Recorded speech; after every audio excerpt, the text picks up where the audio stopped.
بسم الله الرحمن الرحيم إن الحمد لله نحمده تعالى ونستعينه ونستغفره ونعوذ بالله من شرور أنفسنا ومن سيئات أعمالنا من يهده الله فلا مضل له ومن يضلل فلا هادي له وأشهد أن لا إله إلا الله وحده لا شريك له وأشهد أن محمدا عبده ورسوله صلوات الله وسلامه عليه. أما بعد فإن أصدق الحديث كلام الله وخير الهدي هدي محمد صلى الله عليه وسلم وشر الأمور محدثاتها وكل محدثة بدعة وكل بدعة ضلالة وكل ضلالة في النار. وبعد. All praise is due to Allah. We praise Him, we beseech Him, we seek His forgiveness. We seek refuge with Allah from the evilness of our own souls and evilness of our actions. Whoever Allah has guided them, there's no one to mislead them. Whoever He has led astray, there's no guide for them. I publicly bear witness that there is no deity worthy of worship except Allah. He is one and doesn't have any partners. As I bear witness that Muhammad ibn Abdullah, Muhammad the son of Abdullah, is His servant and His final messenger. His servant who was not worshipped, and His final messenger who was followed. As for what follows, for indeed the most truthful of all speech is the book of Allah, and the finest guidance is the guidance of Muhammad ibn Abdullah, Muhammad the son of Abdullah, and the evilest of affairs are novelties in religion. For every novelty in religion will lead to innovation, every innovation will lead to misguidance, and all misguidance, His ending place is the hellfire. I have to start with the statement of Rasulullah sallallahu alaihi wasallam when he saw the people sitting and split up like this. This is an indication of what's in our hearts. We don't sit together because we don't be together. So brothers, please come closer together. I ask you, like the Messenger of Allah used to say. Sahaba, when the Messenger of Allah told them the importance of sitting together and being close to one another, they never after that would be seen traveling together, except they would be so close you could take a blanket and place it over them. And this is how we're supposed to be, because what's in our hearts, it always illustrates itself on our limbs. So we start with that first. Barakallahu fikum. Today we're entering Suratu al-Qari'ah, which the word Qari'ah comes from the word Qara'a yaqra'u. Qara', which means to literally to strike. To strike. Qara'a, like in Arabic we use it to say, I would say in American terminology, something when I punch somebody in the face, I could say qara'tuhu, I struck him. Okay, I hit him, but it's a more violent striking than a darb. Darb is striking too, but qara'a is striking more severely. It's a more severe of a striking. And Allah subhanahu wa ta'ala decided to call one of the names of Yawm al-Qiyamah Al-Qari'ah, the severe striking, because what it strikes at the hearts of the Son of Man, of mankind that day, as we're going to see about this. Now this surah, before we get into this surah, we just got finished doing Surah al-Adiyat, steeds of horses that run and move and fight in the battlefield. And prior to that, we talked about Suratu Zilzaal. This surah kind of follows up Zilzaal. When Zilzaal talked about the violent shaking and Yom on the Day of Judgment, and that we're going to come out of the graves. Al-Qari'ah, it kind of deals with what happens after you come out of the grave.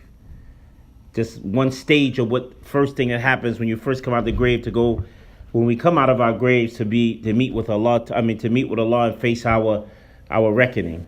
This sort of deals with what happens as soon as you come out of the grave. So as if this sort of is moving on to another aspect of what we've been covering. So inshallah ta'ala, this sort of kind of follows that. Now, fadla. When do we do Surah Al-Adiyat? Last week. You wasn't. I don't think you was here. Because I thought there was a snowstorm. No, we was here.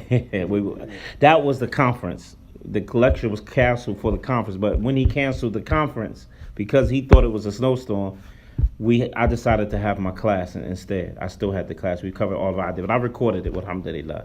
Soon the recordings will be available. Inshallah ta'ala, this surah, Suratu Al-Qari'ah, that's why Allah calls it that name. Because it's one of the names of the Day of Judgment. Alaykum salam. The Day of Judgment has numerous names. The Day of Judgment, it has numerous names. So some scholars have said every letter in the Arabic language, we could find one of the names of the Day of Judgment because there's so many descriptions of what's going to happen on that day. One of their names is Al-Qari'ah, the violent striking. So the first thing we're going to start again, our minhaj here, is we're going to first do an introduction to the surah, which we started.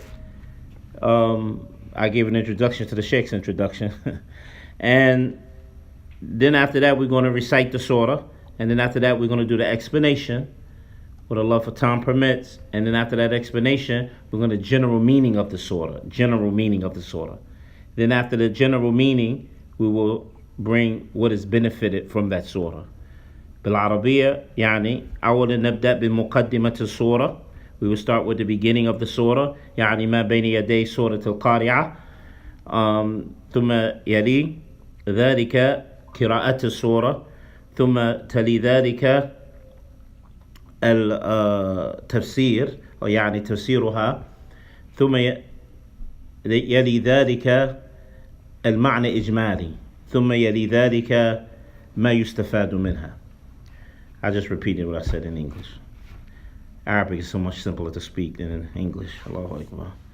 So from there, the introduction of the surah, other than what we started with the word qari'ah, where it comes from. From again, it comes from the word qara'a, yaqra'u, qara'a, which means to strike violent, to strike, severe striking. Surah al-Qari'ah is a Makkiyah surah. It's a surah that was revealed in Mecca. And I'm going to keep asking this question. What's the difference between a Meccan surah and a Medini surah? A Meccan surah and a Medina surah. Fadla. That we mentioned. Medini Surah talks about legislation and rules. That's true. And Medini surahs talk about legislation and rules. and Correct. Mecca talks about Iman. He said in the Meccan surahs talk about Iman, belief. That's right. Exactly. Anything else? Anybody give me something else? I'm pointing out. If nobody raising their, I didn't know. Saeed had his hands up. Fadl Saeed. Inshallah, I believe Meccan surahs is like giving warning and Oh. take heed Okay. of what can happen, the punishment of Allah if you're not obedient. Okay. And Medina surah is dealing more with having humility, maybe softness and iman. That has some truth to it, but Medini surahs did that a lot because during the time the Sahaba, the companions, was in Mecca, they didn't have nifaq, hypocrisy, happening in the ummah. Because if you accepted Islam, it's because of your love of the truth. Whereas when he went to Medina and the Muslims had power, people was accepting Islam wants to be with the people of power and have control. So warnings came severely to the hypocrites of this ummah and not being like them. So that happened also in the Medini surahs. Meccan surahs, again, you find those surahs, as he said, talks about Iman, your belief. It talks about the Day of Judgment a lot. It talks about rewards and punishments. It talks about a lot about Allah's qualities and attributes. And you find Meccan surahs is verses, yani ayatuha qasira, its verses are short. Whereas you find the Medini surahs tend to be longer, because it's dealing with more details, like this. And Jewish state in Medina. And So many conversation between Rasul and Jewish. exactly, it's dealing with stuff in detail because the Prophet had a lot of conflict with the Jews. They used to try to cause much doubt, and Allah would deal with that. He did that in Mecca too. He did that in Mecca, dealt with the Quraysh because they used to try to cause doubt. But the Jews, they used to do a lot of treacherous things, and Allah would expose them oftentimes. What their secret conversations would be, we would expose them a lot. And the Messenger of Allah had a lot of dealings with them. So Meccan surahs, this surah is a Meccan surah. And this surah discuss about the Qiyamah, the Day of Judgment, the Day of Standing. Wa ahwaliha, and its horrors. The word ahwal comes from the word howl. Ahwal, it's a little more than horrors. We're going to see that, and I think today was the day. I was going to mention this last time because we mentioned this point about how that Surah al-Qari'ah, Surah al-Zilzaal talked about the ahwal, the horrors of the Day of Judgment. But the word hawlun, ahwalun, or you can say hul too.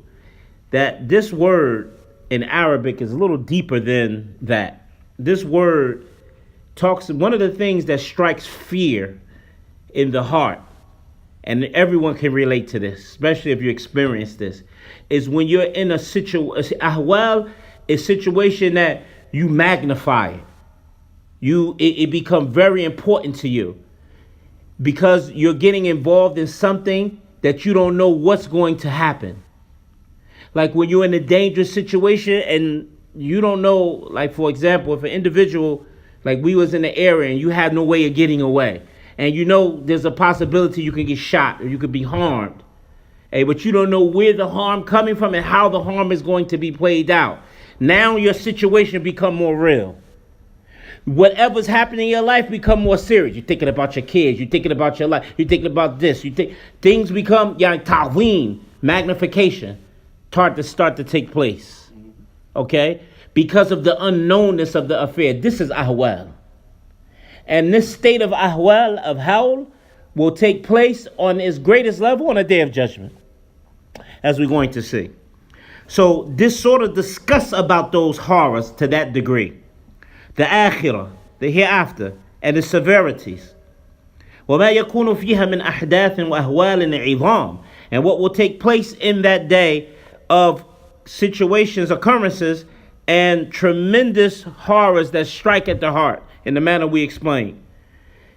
كَخُرُوجِ النَّاسِ مِنَ الْقُبُورِ, like the people coming out of their graves.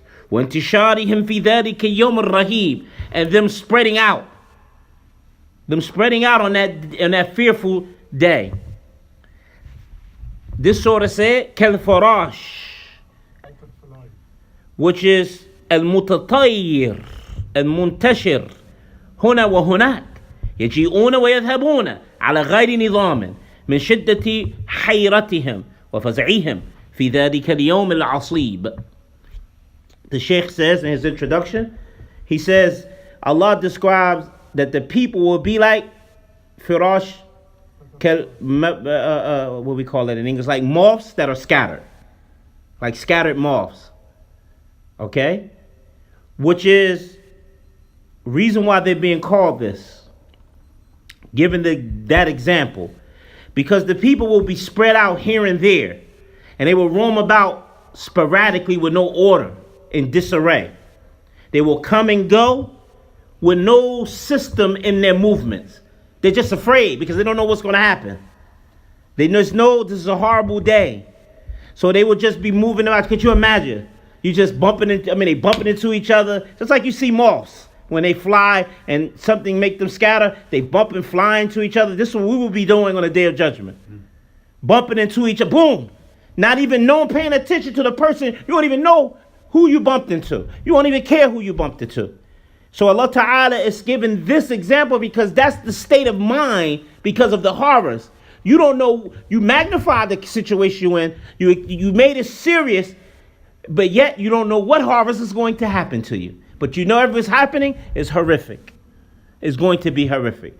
So people will come out of their graves and they will be coming and going and bumping into each other because of the severe confusion that they will have and fear that they will have for that scary day. كما تحدثت عن نسف الجبال. Now I want to talk about this. This is deep, brothers. This surah is azim. You're going to see. Just as the surah discuss the destroying of the mountains, وَتَطَايُرِهَا, and them, like, if they're going to fall into dust. You know what dust happens, all it does is fly away. The dust just scatters and it flies away till it disappears. He said this is what will happen to the mountains. It will look like they will crumble and be dust and move about just like how dust would move about. حتى يصبح كالصوف المنبث متطير في الهواء. Just like until the point they will become just like wool that has been pulled apart and spread out, and then the wind just takes it because it's so weak. The wind just takes it. You ever seen it? Like you take cotton or wool and you split it apart and the strong wind comes and takes it, it just blows all over the place. He said this was the state of how human beings will be like. بعد أن كانت صلبة راسخة فوق الأرض. This is how the mountains will occur. They will become like, and I mean to say to people, the mountains will become like that. It will break apart and turn to dust and fly away, just like scattered, like wool, carded wool that has been ripped apart, and the wind just takes it. After the mountains were hard and firmly embedded into the earth, فوق الأرض, above the earth. وقد قرنت بين الناس والجبال تنبيها على تأثير تلك القارعة في الجبال. The Sheikh says that Allah here in this surah, or this chapter, has compared between human beings and mountains. But Allah warning us and letting us know what will be the state of the mountains on the day of judgment. Right? What will be the state of the mountains? And Allah subhanahu wa ta'ala will link the two. The mountains and human beings, what happened. This is a notification upon the effects that the day of judgment, the day of striking, will have on the mountains.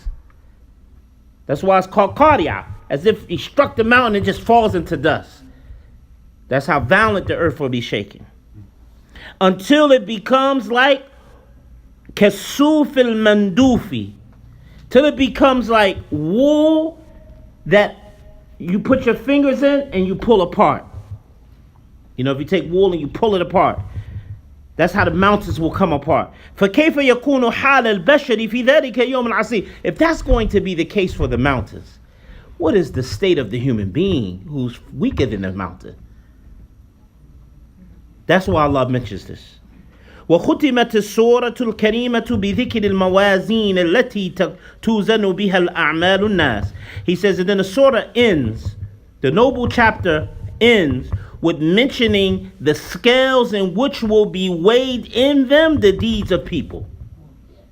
وانقسام الخلق إلى سعداء وأشقياء, where the people would be categorized, the creation will be categorized into those who will be happy and those who will be miserable. حسب الثقل الموازين, based totally on the weightiness of the scales, the heaviness of the scales, or the خفتها, the lightness of the scales. وسميت السورة الكريمة بالقارعة, and for this reason this surah has been called the day of the Qari'ah, the striking. لأنها تقرع القلوب, because it will strike the hearts. وأسماع, and the hearing. بحولها, with its horrors. وشدائدها, and its severities, severe things that will take place. So we move on to the resuscitation. That's the introduction to the surah the Shaykh gives. So we set the groundwork. We ready your ears to get the hit of the surah now, the tafsir. The surah Al-Qari'ah, as we said, is a Meccan surah. It has only 11 verses. We're going to recite it, inshallah ta'ala. So those who know the surah, recite with us, inshallah. And I'm listening, because if we make a mistake, I'm going to correct you.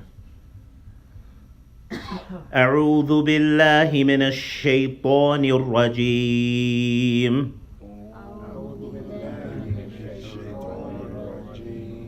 بسم الله الرحمن الرحيم. القارعة. ما القارعة.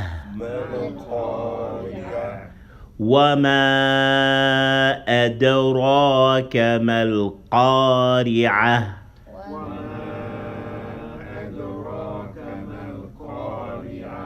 Now I want y'all to try to imitate me as much as you can, inshallah. يوم يكون الناس كالفراش المبثوث. يوم يكون الناس كالفراش المبثوث. وتكون الجبال كالعهن المنفوش.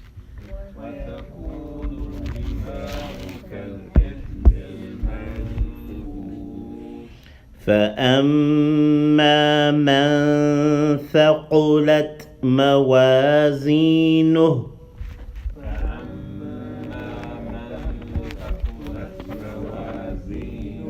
فهو في عيشة راضية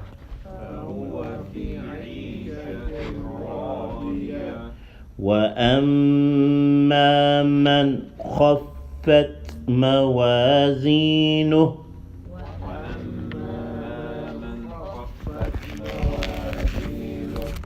فأمه هاوية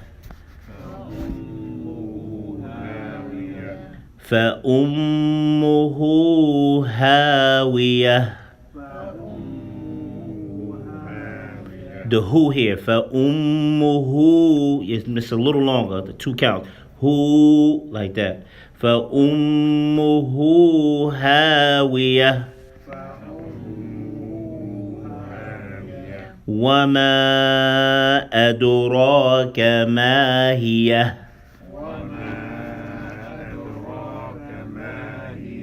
نار حامية. The translation thereof, Al-Qari'ah, as we translated, the striking hour. وَمَا أَدْرَاكَ مَا الْقَارِعَةُ, and what is the striking hour? يَوْمَ يَكُونُ وَمَا أَدْرَاكَ مَا الْقَارِعَةُ, what will explain to you what the striking hour? يَوْمَ يَكُونُ النَّاسُ كَالْفَرَاشِ الْمَبَثُوثِ, and what will explain to you what the striking hour is? It is a day wherein mankind will be like moths scattered about. وَتَكُونُ الْجِبَالُ كَالْعِهْنِ الْمَنْفُوشِ, and the mountains will be like carded wool.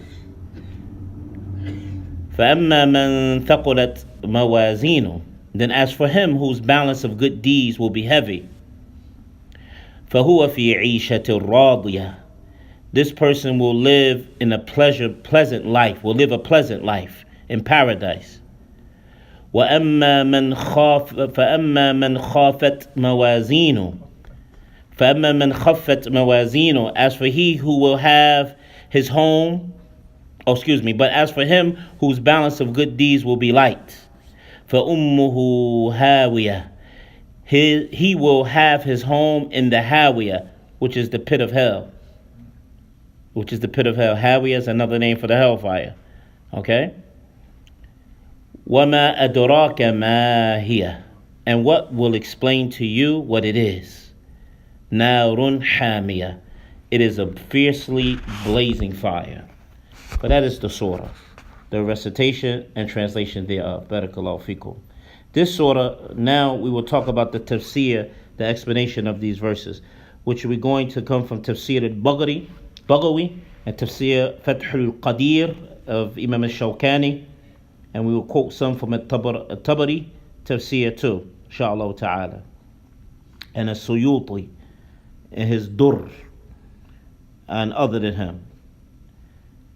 The Shaykh or the ulama, they say in explaining this verse, Allah Ta'ala says Al-Qari'ah, the striking hour. Yani this is a name from the names of the Day of Judgment, because it strikes the heart with fear and horror. Or تقرع أعداء الله بالعذاب, or it will strike the enemies of Allah with punishment and chastisement. And then Allah says, Mal Qari'ah, what is the striking hour? Tahweelun. The meaning of this, the reason why Allah turns into a question after telling you Al-Qari'ah, the striking hour. Mal Qari'ah, what is the striking hour? This is a question, a rhetorical question that Allah is asking. This form of speaking in Arabic is done for tahweel, to put that horror in the chest, that fear in the chest about that which we don't know. Wa ta'zeem, and magnification of what's going to be said. Wa tafkheemun li amriha, and that we will swell up this affair in our minds when you hear this statement. The Day of Judgment. What is the Day of Judgment? What is the striking hour? And Allah Ta'ala asked the question again, وَمَا أَدْرَاكَ مَا الْقَارِعَةُ, and what will explain to you what is the striking hour? Allah says, يَوْمَ يَكُونُ النَّاسِ, it is the day that mankind will become كَالْفَرَاشِ الْمَبَثُوثِ, like scattered moths.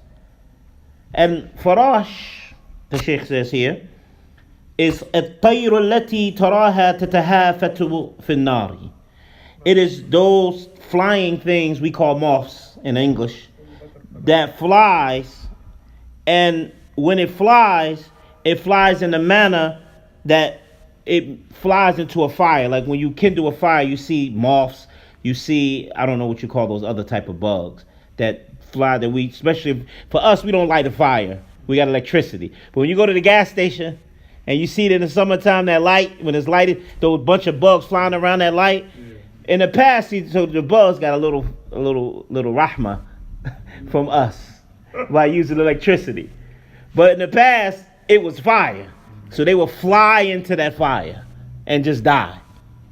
So Allah Ta'ala here, He's saying people will be like these animals. They will have this similar characteristic. This is what a farash is, right? And they will be mabathuth, يعني مفرق, وهو وصف لحال الناس عند خروجهم من قبورهم. He says Allah described them as moths scattered about, or little flying bugs scattered about, separated, different with one another. As we said, bumping into each other, just scattered about, random movement. He says this description is the condition and state of mankind when they're leaving from their graves. They're going to come out of their graves with this type, no structure. It's going to be moving about like this. Al-Qari'ah, the striking hour. يعني الساعة, the last hour. التي تقرع قلوب الناس, that's going to strike at the hearts of mankind. بأهوالها, with its horrors. وما القارعة, and what is the striking hour? أي شيء هذه قارعة, meaning what type of thing is this striking hour? Allah is asking because He wants to put fear in your heart. He wants you to magnify it. He wants to have you feel that horror, right? وما أدراك ما القارعة, and what will explain to you what is that striking hour? وأي شيء علمك بها, so this means what type of thing will teach you what this last hour is, and it's only Allah Tabarak wa Ta'ala. And Allah tells us, يوم يكون الناس كالفراش المبثوث, the day that mankind will become like scattered moths. وفي ذلك اليوم يكون الناس في كثرتهم وتفرقهم وحركتهم كالفراش المنتشر وهو الذي يتساقط في النار. The Shaykh, he mentions here in describing this ayah, and the day that mankind will be like scattered moths, meaning in that day, right, mankind will become with their abundance, and their differing and separating and their movement. They will be like spread out flying bugs, that which flies into a fire and falls into a fire. This is how they will be moving about. And we have a narration from Qatada, who was one of the students of the Sahaba. He said about this ayah, هذا الفراش الذي رأيتم تتهافت في النار. He said that these are the flying animals or bugs that you see always flying and falling into a fire. This is how Allah compared them to the human state of the human being on a day of judgment. Then Allah Tabarak wa Ta'ala says, وَتَكُونُ الْجِبَالُ كَالْعِهْنِ الْمَنْفُوشِ, that the mountains will become like العهن, that's منفوش, يعني كالسوف المندوفي, كالسوف المندوفي. ومعنى المندوف المضروب بالعود أو بالخشية ليرق ويتفتت. انظر في قاموس المحيط. Allah Ta'ala says here in the translation of that the mountains will become like ihn al-manfush. Ihn al-manfush is like when you take wool or something and you strike it with wood until it breaks up into small pieces, so you can easily do what you want with it. He said this is what will happen to the mountains. Allah Ta'ala says that the mountains will be like this. They will be like wool that has been ripped apart. لأنها تتفتت وتتطير, because what happens, it will fly away. Like when you take this type of wool, you start breaking it apart, the wind comes and takes it and takes it wherever it wants to take it. And Allah Ta'ala describes the mountains being like this. فَتَكُونُ الْجِبَالُ كَالصُّوفِ متعدد الألوان الذي ينقش باليد فيصير هباء ويزول. He said this is because the mountains will become like this type of wool, which has numerous colors to it.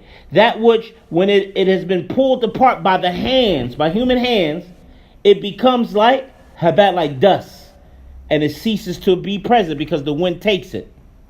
He said this is what will happen to the mountain. You will see this gigantic mountain and it will turn to dust and disappear. What will make a mountain do that? This statement of Allah Ta'ala, just go look at a mountain. Alhamdulillah, I used to live in Wilkes-Barre, Pennsylvania, and we was in a wadi, a valley. And in that valley, valleys, you're surrounded by mountains. There's see mountains every day.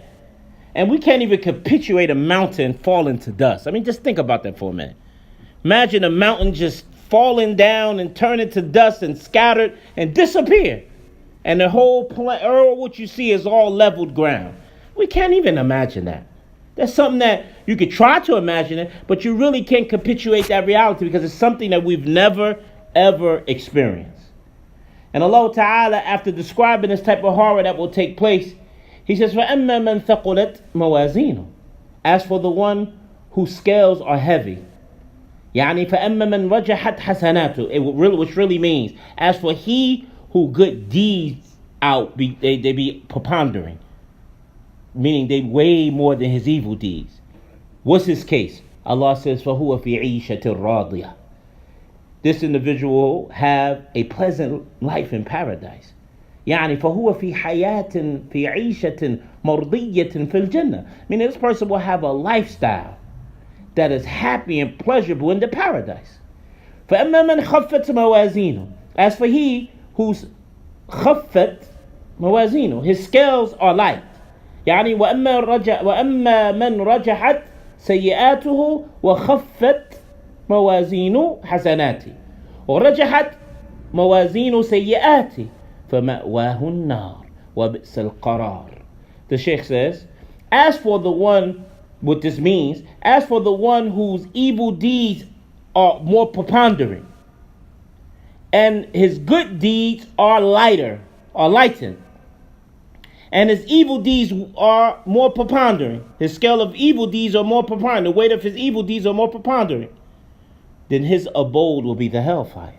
And what an evil home that is. What a wretched home that is. وَبِئْسَ الْقَرَارِ, a wretched home that is.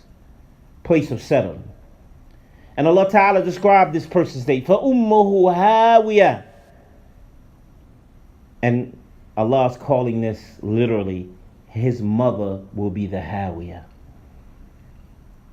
Yani his home will be the Hawiyah. But Allah decided to call this home his his mother. Yani maskanuhu an-nar, which really means here his home is the hellfire. وَسُمِّيَ الْمَسْكَنُ أُمَّةً. He said, and the reason why this home is called mother, لِأَنَّ الْأَصْلَ فِي السُّكُونِ إِلَى الْأُمَّهَاتِ. Because the origin of living takes place in the mother, towards one's mother. Your first home is in her womb. You surrounded completely. That's your first home. So Allah Ta'ala describing this for the people of the hellfire. Just like if that's the first, but that's going to be, Allah describes as that. Wal hawiyatu, and the word hawiyah, ismu min asma'il jahannam, is a name from the names of the Jahannam. فَأُمُّهُ الَّتِي يَأْوِي إِلَيْهَا. For that is the mother or the home in which he finds shelter in it or towards it. وَيَتُوبُ إِلَيْهِ رَاجِعًا إِلَيْهَا الْهَاوِيَةِ. And he's always returning back to that home.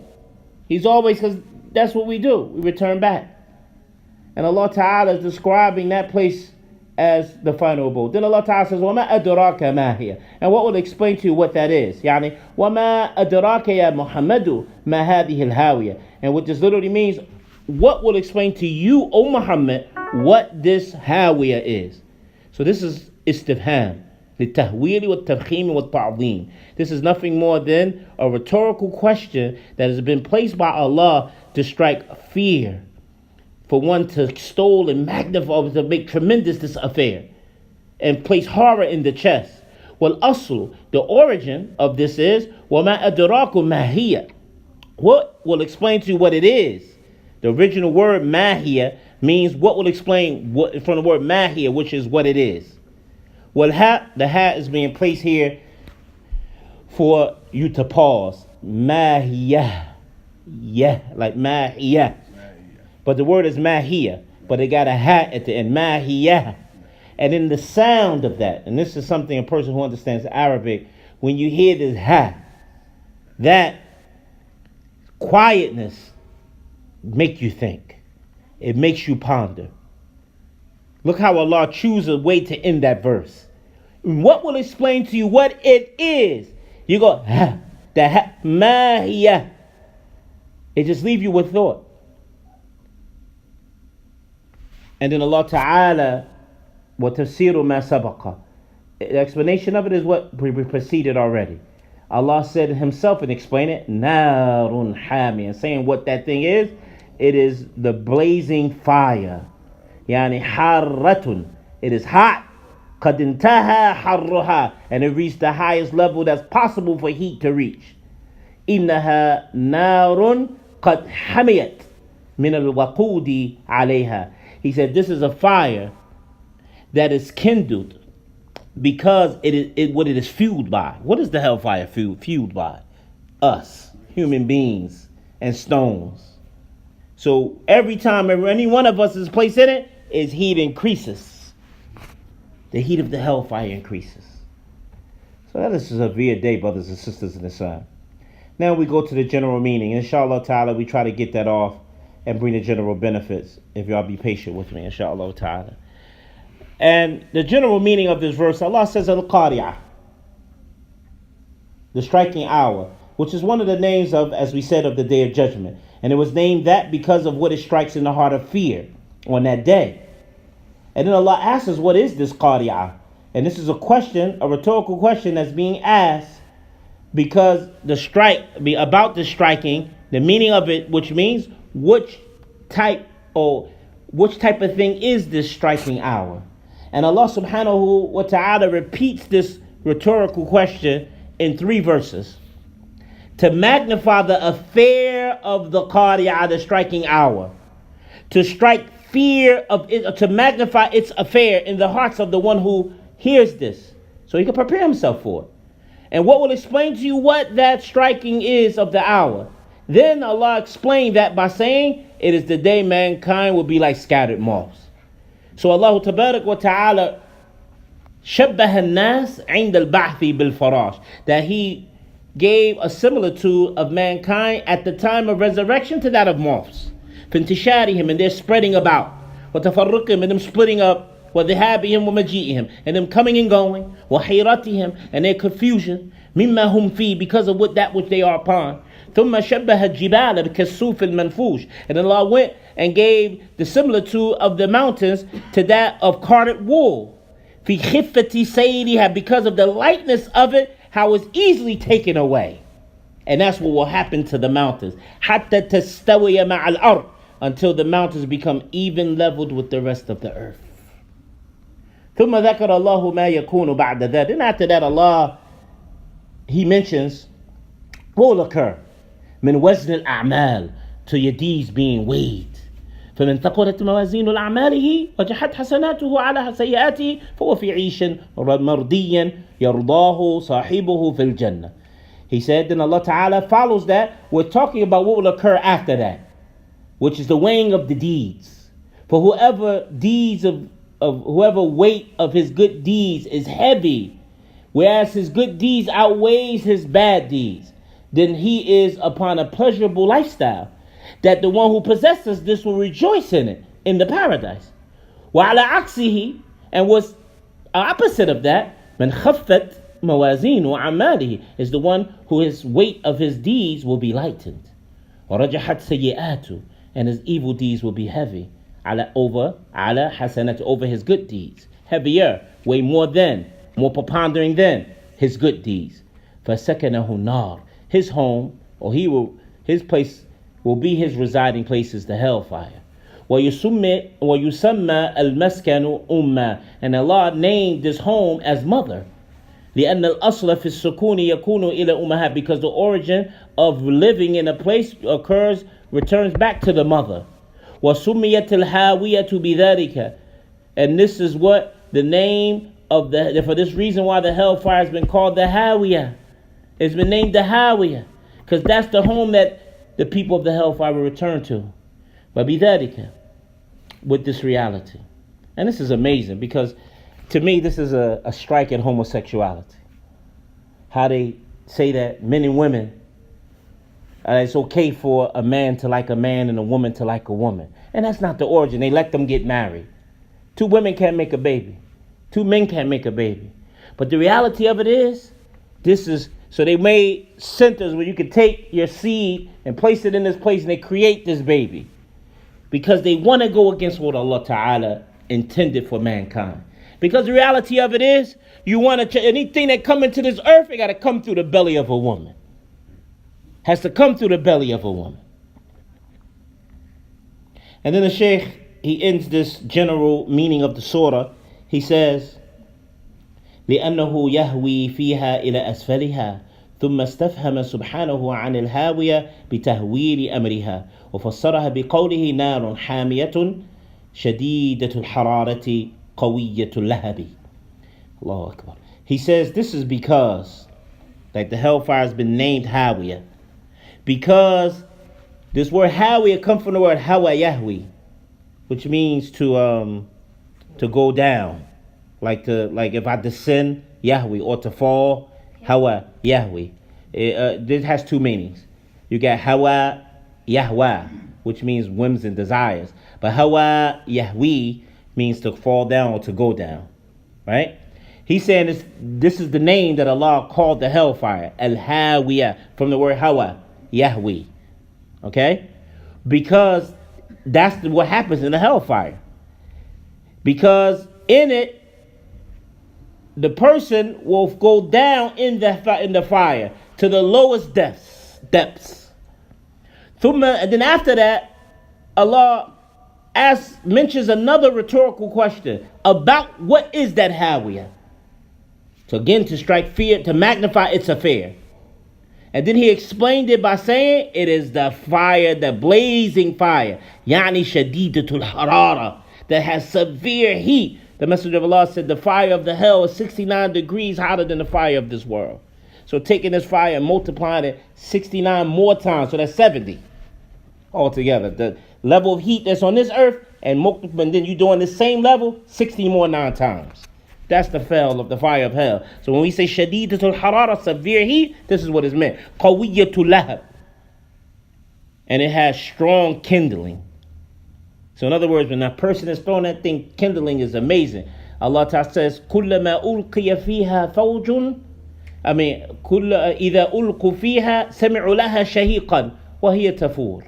That every time people is thrown into that fire, it makes a roaring sound, like similar to that of an oven when you throw oil at the fire. Woo! But the hellfire would make a much louder sound. So brothers and sisters in Islam, this shows the severity of this surah, the severity of that day. And the Shaykh thereafter, and we end, he mentions 6 benefits that we benefit from these ayat, from these verses. Number 1, fil ayati taqriru aqidat al-ba'thi wal jaza. Number 1, this does nothing more than confirm the creed or belief of resurrection and being recompensed. That confirms it.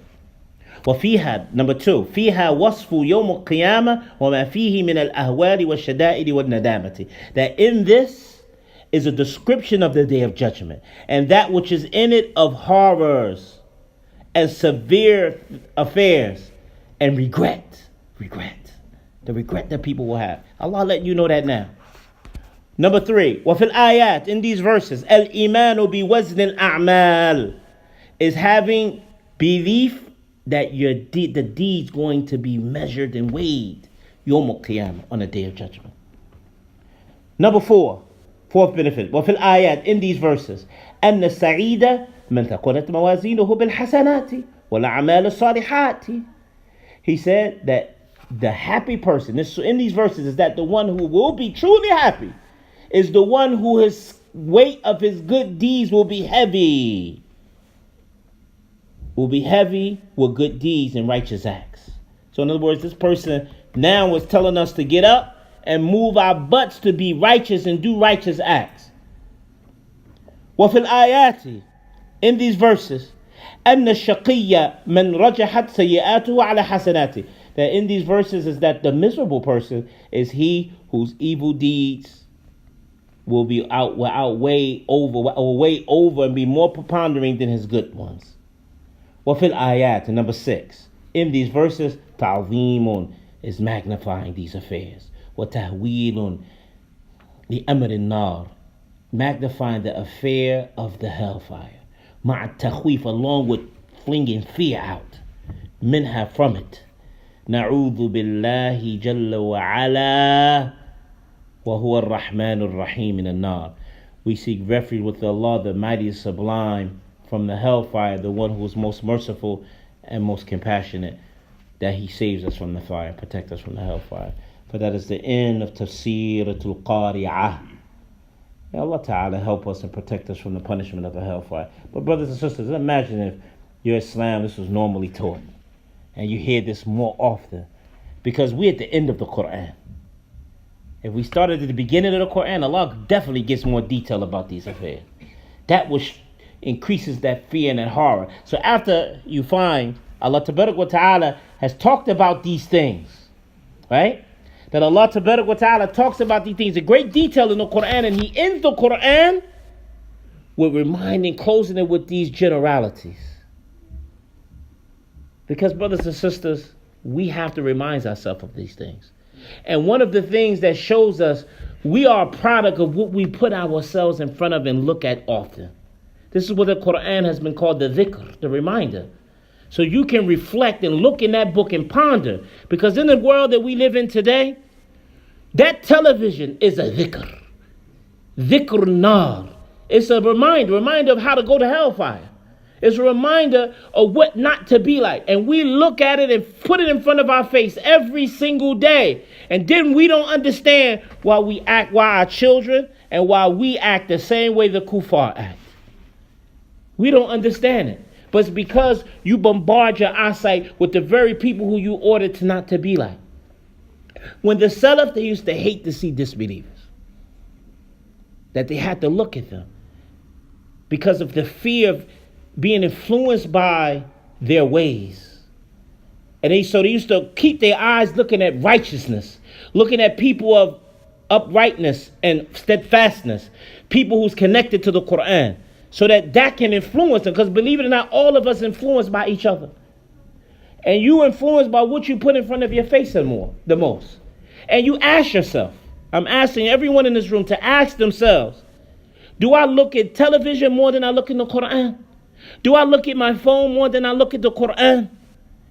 And if the case, the answer is yes, you better believe your character is more what you looking at in that phone or that television than that which is in the Quran. No doubt about that. That's why Allah Ta'ala told His Prophet, لا تعد عينك عن الذين يدعون ربهم بالعشي بالغدو والعشي. Allah Ta'ala has told His Prophet, do not turn your eyes away from looking at those who worship and supplicate their Lord by evening and by day. He told that to the Prophet. So now how much more us? Yuriduna wajha. All they want is to see the face of Allah. They doing all that, worshiping Allah and supplicating Him by evening and day because all they desire is to see Allah. You think these are people that's looking at wickedness? The nature of looking at wickedness, you become wicked. You become just like the thing you're looking at, the thing you listen to the most. You can't help it. We go to work and see them. We see them in the streets, in the supermarkets, and then we have the audacity to go to a home and turn them on and look at them some more. And we feel as though we're going to be successful with Allah because I do a little bit of Quran here and there. La hawla wa la quwwata illa billah. But the Quran gives more details. And I'm going to end with this verses. Allah Tabarak wa Ta'ala, since we're talking about the scale of good deeds and bad deeds, Allah got more detail of what's going to take place on that day. Allah says, فَيَوْمَئِذٍ تُعْرَضُونَ لَا تَخْفَى مِنْكُمْ خَافِيَةٌ. On that day, all of you will be a means of display. تُعْرَضُونَ. He said, you will be displayed. On that day, you will be displayed. And nothing from amongst you, from you, and this ain't min at-tab'idiyya, this jinns, that every one of you human beings on that day, nothing will be hidden. That's why we're going to be naked, barefooted, uncircumcised. So Allah says, يَوْمَئِذٍ تُعْرَضُونَ لَا تَخْفَى مِنْكُمْ خَافِيَةٌ. That day you will be displayed out. Everything you got about you will be exposed. Even that which is secret, you kept secret in this worldly life, it will be displayed out for them being exposed.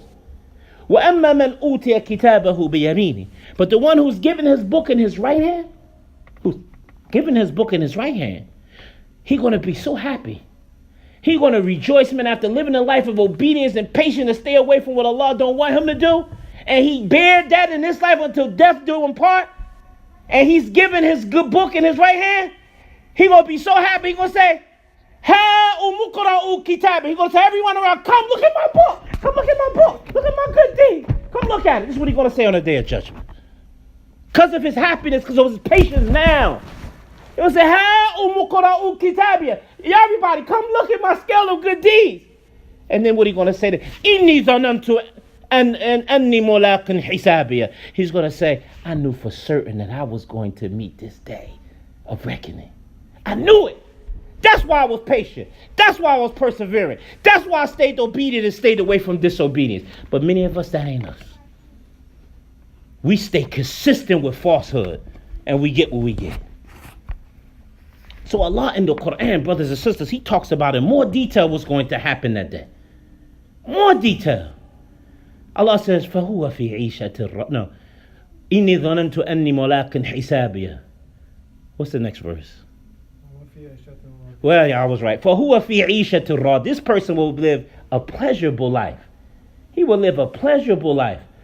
Allah Ta'ala says, what's the next verse? Fi jannatin aliyah. And he will be in high, lofty gardens, not lower places. He goes up. He goes high. It get better for this person. High gardens of bliss. Fi jannatin aliyah. Qutufuha daniyah. And whenever they want to eat fruit, not out of hunger, but just out of desire, it will be near them. Whether they laying down, standing up, walking, is right there. They want it, it's right there. When they want it. And we rather fornicate. We rather do all the evilness that this kuffar tells us to be, because I got to have it now. But them people, because they were patient, everything they want will be there in front of them. And Allah will say, Kulu washrabu hani'a. Eat, drink, with no hardship, no difficulty, with ease. It will go down your palate with ease that you never experienced in this life. Why? Bima aslaftum fil ayyam al-khaliya. This is because of what you left behind in the past days, meaning of righteous deeds. Allah is going to reward you. This is forever. Ain't no you going to die no more. It's forever. And then Allah Ta'ala says, وَأَمَّا مَنْ أُوتِيَ كِتَابَهُ بِشِمَالِهِ. But the one who's given his book in his left hand, فَيَقُولُ يَا لَيْتَنِي. He's going to say, oh boy, do I wish. Oh boy, do I wish. Yeah, help me. يَا لَيْتَنِي لَمْ أُوتَ كِتَابِيَ. I wish I wasn't given this book. وَلَمْ أَدْرِ مَا حِسَابِيَ. I don't know what my reckoning going to be. I don't know what my case, how Allah going to reckon me.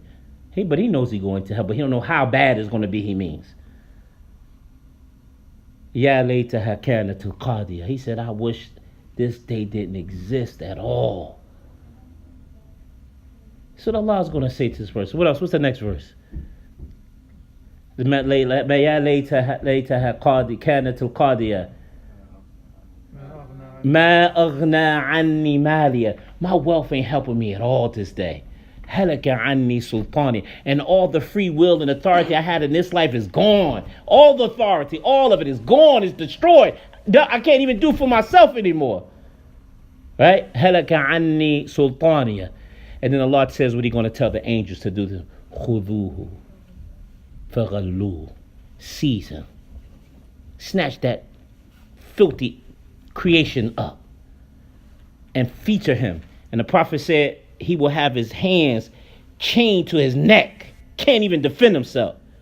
He will have his hands chained to his neck. So what the angel's going to do? Right? What's next?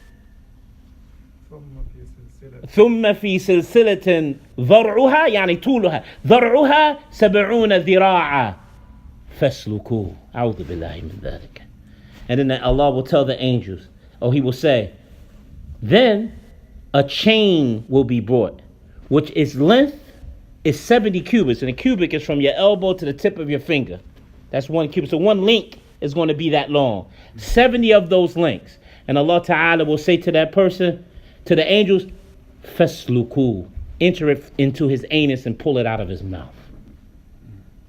Why he get that? Because he didn't believe in Allah in the last day. So inshallah ta'ala, we come to an end of our presentation that I wanted to end with that, because that talks about the heavy scales, what the people will get, whose scales of good deeds is heavy, and what the people who have light scales will be getting. Subhanakallah wa bihamdik, shadu an la ilaha illa ant, astaghfiruka wa atubu ilayk.